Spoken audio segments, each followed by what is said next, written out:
Today we're going to be swapping out these old airlift shocks for some new adjustable Koni shocks.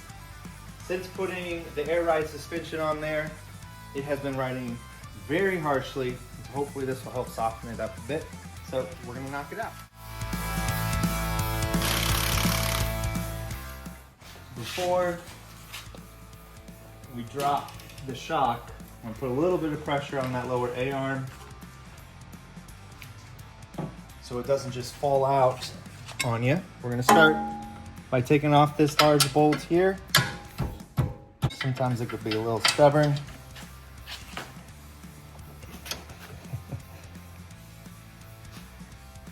Or you're going the wrong way. Taking out this bolt off the bottom.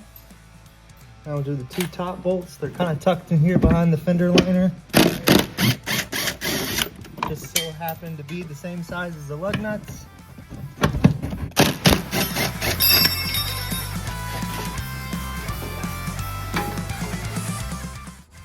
We'll pop that off the cap.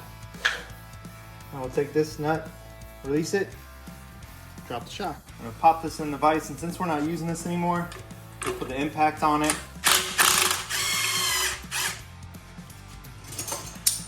Put a set of vice grips. Again, wouldn't do this if I was using it.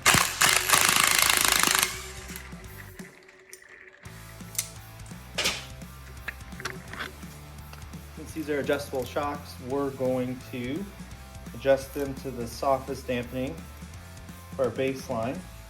So these ones push down the rod all the way in and turn the shock body. After that, I'm going to mount the plastic spacer, shock mount top, lock nut, and we got a pass through. All right, don't forget to put your cap on. Make sure to line up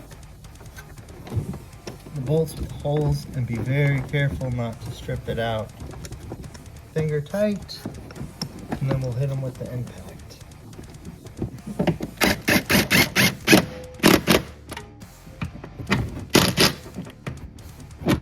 Now I'll install the lower bolt back into place. Maybe turn the shock, turn it back in.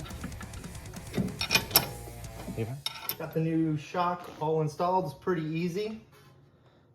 Now since it is adjustable, we'll drive it around for a little bit, see how we like it. If we need to, we'll take it back down, adjust to our comfort level, and we should be good to go.